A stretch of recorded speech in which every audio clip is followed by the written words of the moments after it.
Hi, welcome to another episode of Realtor Reels. Today I'd like to talk to you about the 5 top reasons I have for doing a vacant staging on your house.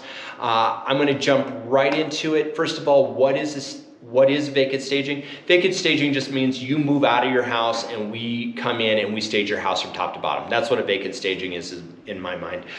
The 5th best reason I can think of to do a vacant staging would be that if you have any concerns with privacy, and different sellers have different comfortability levels with privacy, meaning some are really bothered when they think of people looking in their cabinets, for example, which most buyers will do when they're walking through your house. They want to know how much room is in your cabinets, how deep your cabinets are. They're going to be looking through your stuff. They're going to be touching things.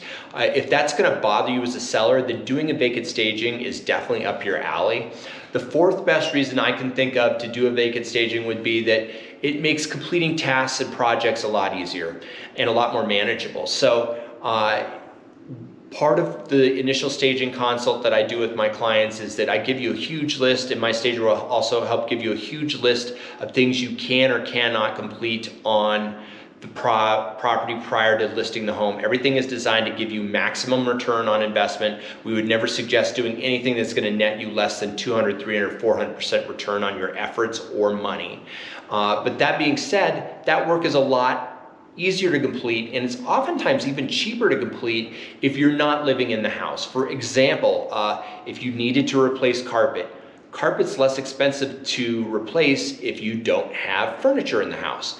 Little things like that can really make a difference. Same with painting, those sorts of things, big projects like that. It also makes it easier to assess if you're out already, if you're missing anything, or if there's anything else the electrician should do while they're coming in to replace like a light fixture or something like that, for example. So it's easier to complete projects and tasks when you're not living in the house. The 3rd best reason I can think of for doing a vacant staging is just it nets you a higher return on your investment. And what I mean by that is, and it's not true for every agent either. For myself and a lot of other agents out there, I include full house staging as part of the package. I don't even charge extra for it. It's just included, right? And in that case, it's not necessarily going to net you more of a return. But if you were to do it yourself, if you were to pay for your own staging, you'll get a much better return if you're moved out of the house. It costs almost as much money to do an occupied staging as it does to do a vacant staging, and you get a lot more money and a lot more furnishings and a lot more change by doing a vacant staging than you would do for an occupied staging. So why not net as much return on that as you can? The 2nd best reason I can think of to do a vacant staging would be that it's easiest on the home seller, and it's also easiest on the stager when you do a vacant home staging. What do I mean by that? So when you move to a new house and you're doing a vacant staging, you're taking everything you need with you, and then on the way you're getting rid of everything you don't need.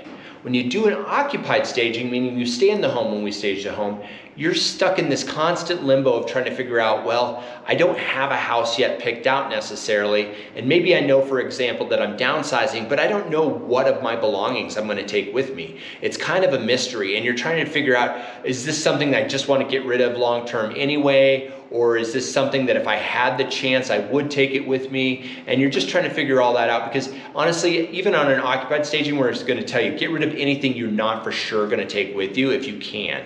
We might even suggest you take some things and put them in storage, which is another extra step that you would have to do on a occupied staging that it creates more work for the seller, right? As far as the stager goes, they usually have picked out like a whole living room set, a whole dining room set. They have artwork that matches the furniture. They've gone to great lengths to create these different vignettes, and it's really easy on a vacant staging to have them bring in a whole set of furniture for that vacant staging that goes in the living room, and they just know, okay, this stuff all goes great together. We just have to figure out where to put it and everything else. That's going to be a lot more cost effective for them than trying to pair your couch with their artwork or your couch with their footstool, things like that. And so it's just a lot easier for the seller, and as a result, you get more for your money when you do a vacant staging.